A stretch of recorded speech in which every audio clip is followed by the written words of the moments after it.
بسم اللہ الرحمن الرحیم۔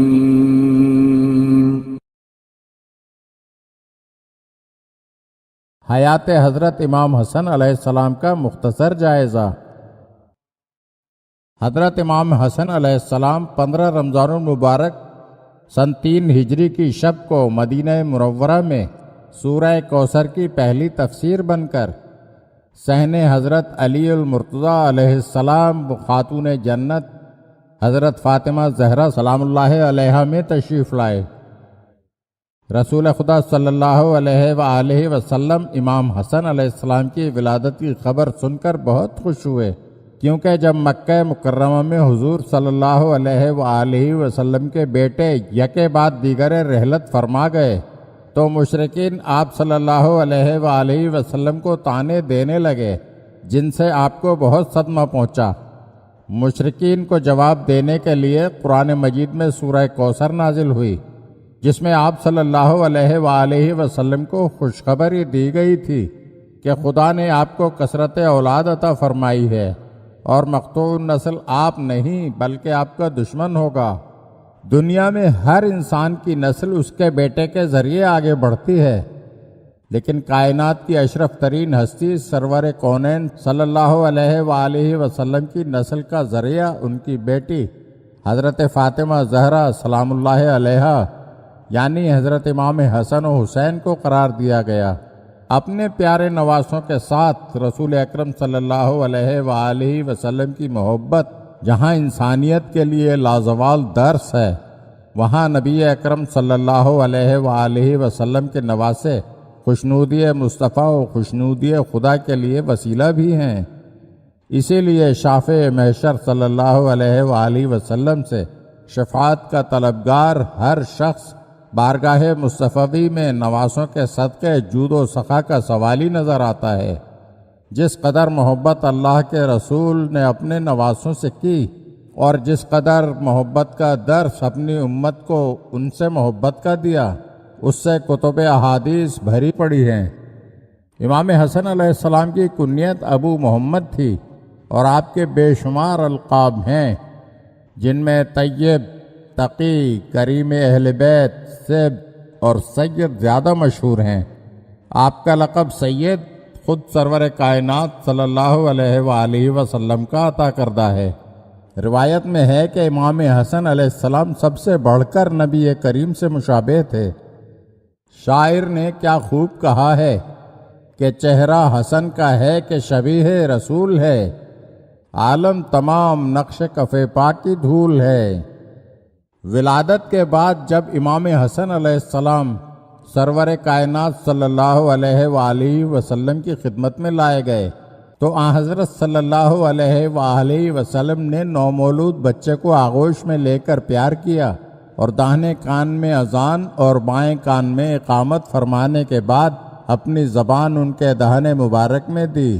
امام حسن علیہ السلام اسے چوسنے لگے اور اس کے بعد آپ صلی اللہ علیہ وآلہ وسلم نے دعا کی، خدایا اس کو اور اس کی اولاد کو اپنی پناہ میں رکھنا۔ 7ویں دن رسول خدا صلی اللہ علیہ وآلہ وسلم نے اپنے دست مبارک سے عقیقے کی رسم ادا فرمائی اور ایک دمبا ذبح کروا کر اور بالوں کو منڈوا کر ان کے ہم وزن چاندی صدقے میں دی۔ جب نومولود کے نام رکھنے کا مرحلہ آیا تو جبرائیل علیہ السلام وحی لے کر پیغمبر اکرم صلی اللہ علیہ وآلہ وسلم کی خدمت میں نازل ہوئے اور فرمایا، آپ کا پروردگار آپ کو سلام کہتا ہے اور ارشاد فرماتا ہے کہ علی آپ کے لیے ایسے ہی ہیں جیسے ہارون موسیٰ علیہ السلام کے لیے تھے، لیکن آپ کے بعد کوئی نبی نہ ہوگا۔ آپ اپنے اس فرزند کا نام ہارون کے فرزند کے نام پر شبر رکھیے۔ پیغمبر اکرم صلی اللہ علیہ وآلہ وسلم نے فرمایا، میری زبان تو عربی ہے۔ تو جبرائیل علیہ السلام نے کہا، آپ حسن نام رکھیے۔ تو پیغمبر صلی اللہ علیہ وآلہ وسلم نے ایسا ہی کیا۔ ماہرین علم الانصاب بیان کرتے ہیں کہ خداوند عالم نے خاتون جنت حضرت فاطمہ زہرا سلام اللہ علیہا کے دونوں شہزادوں کے نام دنیا کی نظروں سے پوشیدہ رکھے تھے، یعنی ان سے پہلے حسن و حسین نام سے کوئی موسوم نہیں ہوا تھا۔ پیغمبر اکرم صلی اللہ علیہ وآلہ وسلم کے وصال کے بعد آپ اپنے والد ماجد کی زیر تربیت آ گئے تھے۔ آپ اپنے والد گرامی حضرت علی علیہ السلام کی شہادت کے بعد امامت کے درجے پر فائز ہوئے اور ظاہری طور پر بھی امت کے نظم و نسق کی باغ ڈور سنبھال لی۔ حضرت علی علیہ السلام کی تدفین کے بعد 21 رمضان المبارک سن 40 ہجری کو سب سے پہلے قیس ابن سعد ابن عبادہ انصاری نے امام حسن علیہ السلام کی بیعت کی اور ان کے بعد تمام حاضرین نے بیعت کر لی، جن کی تعداد تقریباً 40,000 تھی۔ آپ علیہ السلام نے بیعت کے بعد تمام لوگوں سے صاف صاف بیان فرما دیا تھا کہ اگر میں صلح کروں تو تم کو صلح کرنا ہوگی، اور اگر میں جنگ کروں تو تمہیں میرے ساتھ مل کر جنگ کرنا ہوگی، اور سب نے اس شرط کو قبول کر لیا تھا۔ آپ نے انتظام حکومت اپنے ہاتھ میں لیا، اطراف میں عمال مقرر کیے، حکام متعین کیے اور مقدمات کے فیصلے کرنے لگے، لیکن جب حاکم شام کی طرف سے آپ پر جنگ مسلط کی گئی تو آپ علیہ السلام بھی ایک لشکر کے ساتھ کوفے سے نکلے۔ جب میدان جنگ میں پہنچے تو جن لوگوں نے بڑھ چڑھ کر آپ کی بیعت کی تھی وہی دولت اور منصب کی خواہش میں آپ علیہ السلام کا ساتھ چھوڑ کر امیر شام کے ساتھ ملحق ہو گئے۔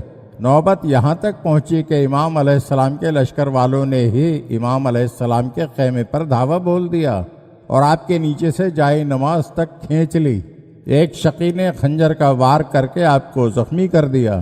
جب حالات اس نہج پر پہنچ چکے اور امام علیہ السلام کے ہمراہ امیر شام کے خلاف جہاد کرنے کے لیے کوئی بھی آمادہ نہ ہوا تو پھر مجبوراً آپ کو حاکم شام کے ساتھ صلح کا تلخ گھونٹ پینا پڑا۔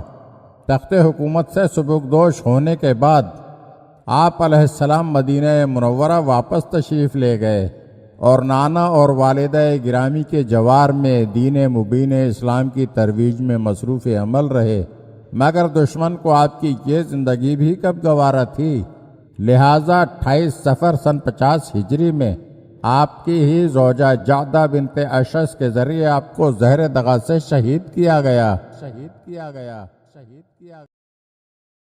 اگر آپ ہمارے چینل کی نئی ویڈیوز دیکھنا چاہتے ہیں تو ہمارے چینل کو سبسکرائب کریں اور گھنٹی کے بٹن کو دبائیے تاکہ ہر آنے والی ویڈیو آپ کو جلد موصول ہو سکے، اور ہاں، لائک اور شیئر ضرور کیجیے اور اپنے قیمتی کمنٹ سے ہمیں آگاہ کیجیے۔ شکریہ۔